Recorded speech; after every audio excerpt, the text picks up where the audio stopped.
Hey everybody, it's your friendly neighborhood Vinyl Ginger, and today we are going to be celebrating the life of legendary Canadian folk singer, and don't hold that against him, Stan Rogers. Oh, for just one time, I would take the Northwest Passage to find the hand of Franklin reaching for the Beaufort Sea. The people who love music may know about him, but he's not really focused on in the mainstream. He is one of those artists that are just so timeless, and they will forever be ingrained into folk music culture and what people should be doing to music. He was a brilliant songwriter who wrote songs such as Northwest Passage, Barrett's Privateers, The Field Behind the Plow, and the Mary Ellen Carter. Just songs that folk singers have been singing ever since he's been dead, or even when he was alive. Stan Rogers was born in Hamilton, Ontario in 1949. Rogers lived in Ontario, but he often visited family in Nova Scotia, and that is where he got his influences to write this kind of folk music. Rogers grew up with people that would be classified as Marytimers. And if you're wondering what that means, it just means that they're marine-type people, hence the name Marytimers, so they live by the water and they do a lot of their work in boats. I mean, when I first heard Stan Rogers' music, this is what happened to me. Papa, I want to join the Navy.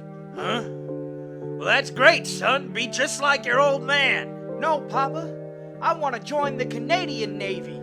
You're dead to me, just like your mother. Mama's not just dead to you, Papa. She's dead to everyone. Shut up! I think that joke might turn out a little darker than I intended it to originally be. Sorry. When Stan was a young man and attending high school, he actually started a band with some of his friends called Stanley and the Living Stones, but the other band was called The Hobbits. This man is seriously, he's a national treasure. He is a treasure. To be in a band called The Hobbits and then make music like this, that is just wonderful. Mwah! In 1970, Stan Rogers signed to RCA Records, and he released 2 singles. The first being called Here's to You, Santa Claus, and the second being called The Fat Girl Rag. Man, those are some names, aren't they? In 1976, he recorded his debut album, Fogarty's Cove. She will walk the sandy shore so plain, watch the combers roll in, till I come to Wild Rose Chance again, down in Fogarty's Cove. The song turned out to be one of his classics, and I honestly really love it. The album is great as well. After the recording of his first album, Fogarty's Cove, Rogers actually formed his own record label called Fogarty Cove's Music. We see this again in the 1970s, an artist utilizing an independent platform, taking control of their own careers, being able to release what they want to artistically, and that's just wonderful, wonderful stuff. The next year, he came out with his second album, which is this one, Turn Around. The album has several different songs on it, some of them traditional ballads and others originals by Stan. Although most of the music is inspired by maritime life, he never actually uses a sea chanty, which he does in later albums. So you kind of hear, as these albums go on, a really nice progression of what his sound was going to turn out to be. There are wonderful songs on this album, such as Dark-Eyed Mollie. He has a traditional arrangement of Oh No Not I, which is honestly one of my favorite songs he's ever made. There's a fantastic song on here called Blue Nose about the ship that's actually featured on Canadian Currency. The Jenny C is a wonderful song about a fisherman kind of losing out on his living on the sea. And it's just a great little tune. The guitar playing on these albums are also just top notch. He is a very, very good singer, and he has a rich baritone voice that is just so nice. There are also a lot of unexpected surprises on these albums. I think on the song So Blue, during a break in the music, there's actually a little saxophone solo, and I don't know who decided to put it in there, because you really think it wouldn't fit in like an acoustic set with folk music, but it sounds fantastic. Just these little aspects of this album that people really paid attention to. The lyrics are fantastic. The proud fast queen of the Grand Banks fleet portrayed on every dime, knew hard work in her time, hard work in every line. The rich men's toys with the Gloucester boys with their token bit of cod. They snapped their spars and strained to pass her by, but she left them all behind. I mean, Listen to that. So come all ye lads, draw near by me, that I be not forsaken. This day was lost to Jenny C, my whole life has been taken. I'll go to sea no more. That's just great stuff! So I mean, yes, give this album a listen. I rate this album 3.5 freckles out of 5. After Turnaround, Stan Rogers released Between the Breaks, which was a live album. And I actually have that one, and it's a fantastic, fantastic record as well.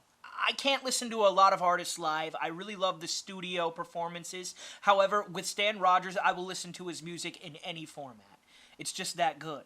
This album boasts classics for him like The Witch of Westmoreland, Barrett's Privateers, which is a very popular sea chanty that is sung by a lot of enthusiasts today. Oh, the year was 1778, how I wish I was in Sherbert now. A letter of marque came from the king to the scrummiest vessel I'd ever seen, goddamn them all. I was told we'd cruise the seas for American gold, we'd fire no guns, shed no tears. Now I'm a broken man on a Halifax pier, the last of Barrett's privateers. This is all just good fun, guys. He also had the song Mary Ellen Carter on here. The White Collar Holler, which was written by Nigel Russell. I rate this record 4 freckles out of 5 because it's just good from first song to last song, and you kind of get the contextual elements of how good the energy is when Stan Rogers performed. He was a performer. He really put it on stage for some people. And finally, the last album we're going to review today is Northwest Passage, which is probably the name of his most famous songs. However, I don't think this album is as good as the last two. Yes, Northwest Passage is one of the best sea chanties ever written. There are other great songs on it like The Idiot, Lies, The Field Behind the Plow, but the album is again weighed out weird. It seems like a lot of these songs are fighting against each other, and I think that may be because Stan Rogers was probably artistically challenged at that point. Maybe he was just having some trouble trying to figure out what he wanted this album to say. However, it has some classics on it. I remember back 6 years ago, this western life I chose, and every day the news would say some factory's going to close. Well, I could have stayed to take the dough, but I'm not one of those. I take nothing free, and that makes me an idiot, I suppose. I rate the album Northwest Passage 3 freckles out of 5. It's not necessarily a bad album, however, it's not as good as the last two. The album art on all of these albums are very straightforward. They're just pictures of Stan, or pictures of Stan and his band, and they just serve their purpose. Very, very utilitarian. The back covers are very utilitarian as well. There is some interesting album art on Northwest Passage. However, in some of the inserts of the albums, there's actually a little bit of history that coincides with the song lyrics, and I really love that because it gives a lot of contextual history to the album itself, and you understand kind of what these people were going through as they were making this music. Stan Rogers unfortunately died in an airplane accident in 1983 after he had just left a music festival.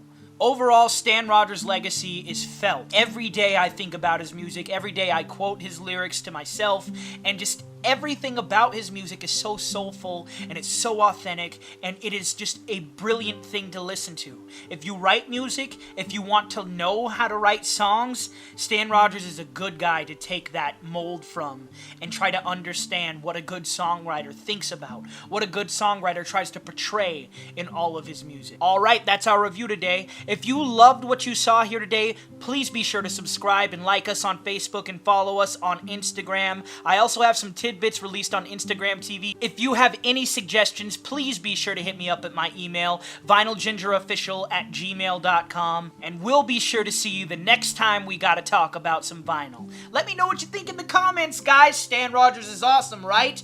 Right!